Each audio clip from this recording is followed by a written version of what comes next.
découvert l'hémophilie de mon petit frère à l'âge d'à peu près 1 an. Et donc toute la famille a fait des tests puisque c'était le premier dans notre famille. Et donc il s'est avéré que j'étais porteuse du gène de l'hémophilie, comme l'était ma mère, comme l'était ma grand-mère. Donc voilà, on a fait tout l'arbre généalogique pour retrouver un peu ça.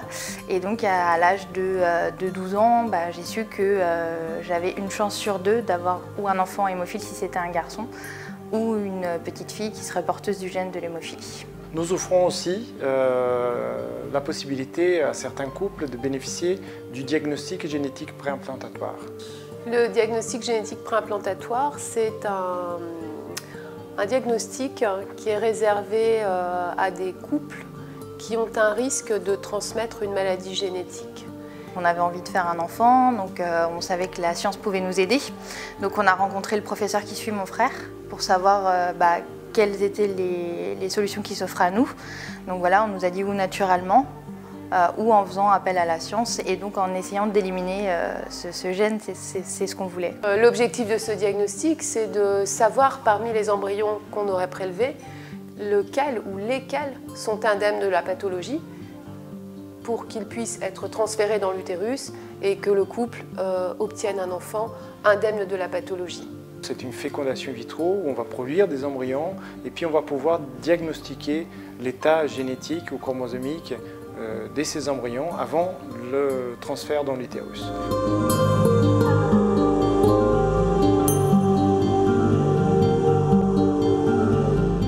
Les demandes de prise en charge en diagnostic génétique préimplantatoire nous sont en général adressées par des généticiens qui voient en consultation les couples et leur proposent cette prise en charge. En fait, c'est à l'hôpital Necker que mon frère est suivi et donc on nous a envoyés ici. Et donc en fait, on a fait une demande, on a déposé un dossier en faisant une demande, en racontant notre histoire. Le professeur qui suit mon frère a détaillé en donnant toutes les informations là pour le coup médical. C'est des gens qui vont vouloir éviter de transmettre une maladie grave, dont ils sont soit porteurs, soit parfois on a des gens qui sont malades. Et là, il y a des gens qui ont aussi un problème de fertilité au décours duquel on découvre une anomalie chromosomique. Il n'y a pas de bon parcours à avoir, mais c'est des gens qui choisissent plutôt que de réaliser une grossesse spontanée, d'avoir à se confronter au diagnostic prénatal qui, psychologiquement est, je pense, très éprouvant, choisissent la fécondation in vitro avec diagnostic préimplantatoire, tout en sachant que c'est un parcours qui est quand même aussi éprouvant psychologiquement, parce qu'ils vont devoir se confronter à tout ce qui est le parcours de fécondation in vitro, avec ses aléas, ses chances de succès qui ne sont pas forcément là pour tous les couples.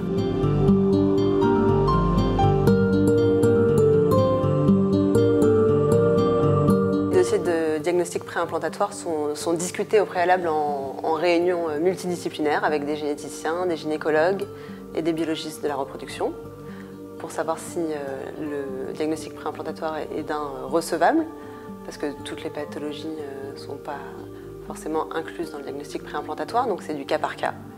Il n'y a pas de liste exhaustive.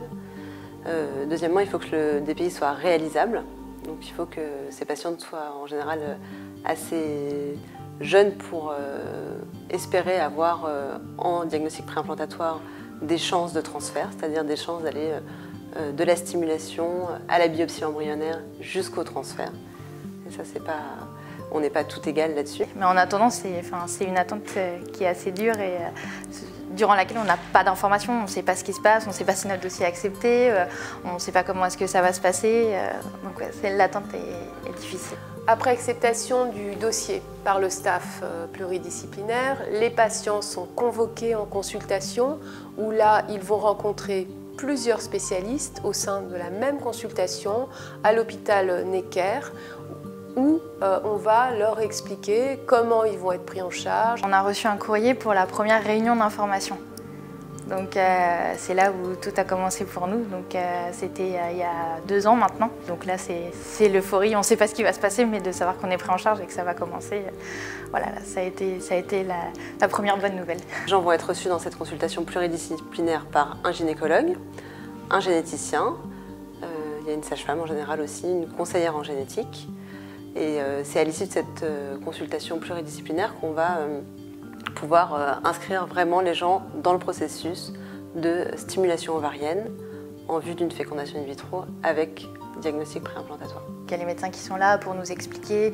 On a un film d'information, beaucoup de statistiques, pas que des bonnes nouvelles aussi, parce qu'on sait qu'il peut y avoir aussi, tout ne peut pas toujours se passer comme on veut. Donc voilà, donc la réalité d'un des pays. La suite du traitement va se dérouler à l'hôpital Antoine Bécler pour tout ce qui concerne la fécondation in vitro, le prélèvement des embryons. Le délai entre la consultation pluridisciplinaire et la stimulation, il va s'écouler en général entre 3 et 6 mois. Et puis après la stimulation, c'est aussi rapide que pour les autres patientes, donc c'est de l'ordre de 15 jours, pendant lesquels les patientes qui sont parfois des femmes qui vivent en province vont devoir être sur Paris pour qu'on puisse les monitorer ici et leur donner autant de chances que nos autres patientes d'avoir un suivi personnalisé. La patiente va pouvoir démarrer sa stimulation avec des injections à domicile et on va lui donner régulièrement des rendez-vous sur le site de Bécler pour suivre sa stimulation. Le monitorage, ça consiste en la réalisation d'échographies et de prise de sang sur une période qui va durer à peu près 15 jours pour permettre de visualiser la bonne croissance des follicules.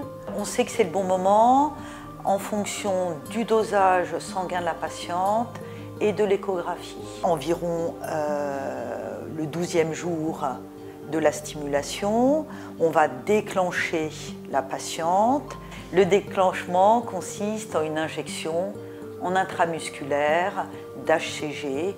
La patiente, 36 heures après, va se présenter sur le site de Bécler pour qu'on puisse ponctionner au bloc opératoire sous anesthésie locale ou anesthésie générale selon son choix, des ovocytes. Le jour de la ponction, nous avons besoin de la patiente pour pouvoir prélever ses ovocytes et de son conjoint qui fera un recueil ce jour-là pour pouvoir obtenir des spermatozoïdes qui, ovocytes et spermatozoïdes, seront mis en contact, donc fécondés, et on pourra obtenir ainsi des embryons. Nous allons, sur les embryons qui sont âgés de 3 jours, faire un prélèvement d'une ou deux cellules embryonnaires qui vont être analysées par nos collègues généticiens de l'hôpital Necker. Cette biopsie va être réalisée soit au 3e jour, soit au 4e jour de développement des embryons. Les couples sont informés du nombre d'embryons biopsiés le jour de la biopsie. Puis les cellules sont envoyées dans un hôpital à Necker pour l'analyse génétique. Les embryons, eux, restent au pavillon Jean d'Alsace, Antoine Bécler, jusqu'au lendemain, voire au surlendemain, c'est-à-dire le jour où on va recevoir le résultat de l'analyse génétique. Soit on a des embryons qui sont indemnes de la maladie, encore faut-il que ces embryons indemnes aient continué à évoluer, et si c'est le cas, cet embryon ou ces 2 embryons vont pouvoir être transférés. Et ensuite, on espère qu'il y a une grossesse qui va démarrer. C'est bien évidemment pas toujours le cas, et c'est pour ça qu'il y a plusieurs tentatives qui sont possibles dans ce diagnostic préimplantatoire. L'enjeu principal du DPI, c'est l'obtention d'un nombre suffisant d'embryons qui seront compatibles avec une biopsie, donc un prélèvement de cellules sur ces embryons en vue d'une analyse génétique pour nous permettre d'avoir le maximum d'embryons potentiellement sains et qui auront repris leur développement pour pouvoir les transférer dans l'utérus. C'est uniquement au 5e jour qu'on reçoit les couples ici, donc un gynécologue et un biologiste de la reproduction, pour leur remettre les résultats et pour savoir s'il y a ou non transfert, puisqu'il y a un transfert dans à peu près 60% des cas. Il est important que les couples prennent conscience qu'on peut leur proposer plusieurs tentatives de DPI, et en l'occurrence 3 tentatives.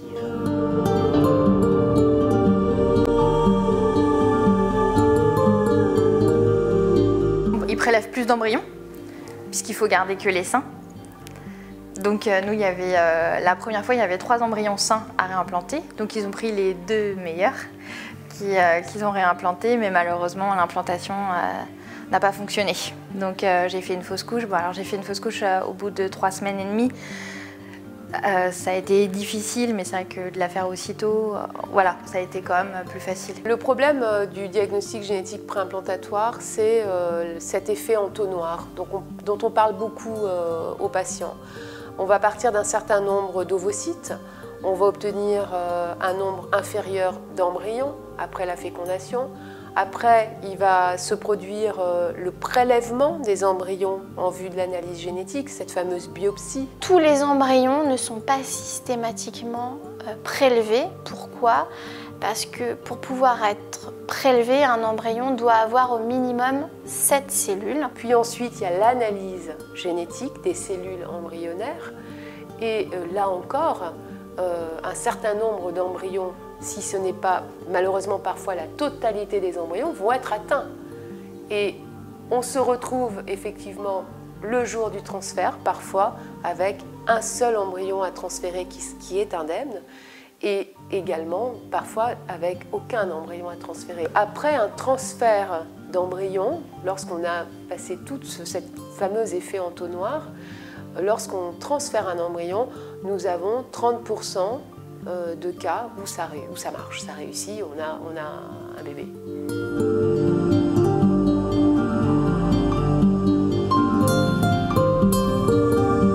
Le fait qu'il n'y ait que 4 centres en France, ça génère, pour les couples, le fait de devoir se déplacer. Cela explique aussi une autre chose, c'est que finalement les demandes de DPI dépassent ce que les centres peuvent offrir. Et ça crée le fameux délai d'attente dont on parle assez souvent quand on parle du diagnostic préimplantatoire.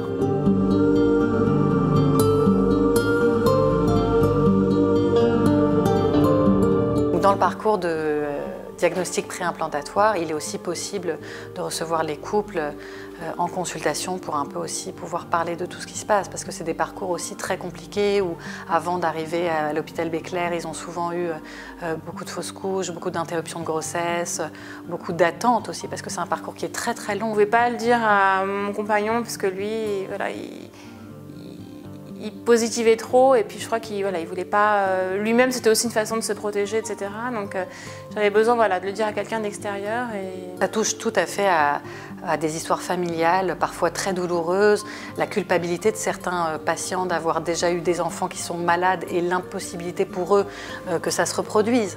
Donc à ce moment-là, il y a vraiment cette envie d'éradiquer cette maladie et de passer absolument par le DPI sans plus jamais s'autoriser à avoir une grossesse dite spontanée. Et ce qui est aussi intéressant d'avoir en tête, c'est que ces patients qui viennent pour le DPI ne sont pas infertiles et pourtant sont projetés comme ça tout d'un coup dans un parcours d'infertilité où parfois il y aura des échecs de fécondation, des échecs d'implantation, alors que c'est des couples qui ont déjà eu des enfants ou qui sont déjà des femmes qui sont déjà tombées enceintes. Il faut que la stimulation fonctionne, il faut qu'il y ait assez d'embryons, donc après il faut que les embryons, il y ait des embryons sains pour qu'ils puissent être réimplantés, après il faut que l'implantation se passe bien, que les embryons tiennent. Enfin voilà, en fait, il y a tout plein d'étapes qui font que c'est vrai que c'est jamais fini. Il y a toujours quelque chose derrière. La première fois part très bien et finalement elle finit pas bien. Et la deuxième fois part pas bien du tout. Et en fait, elle finit super bien.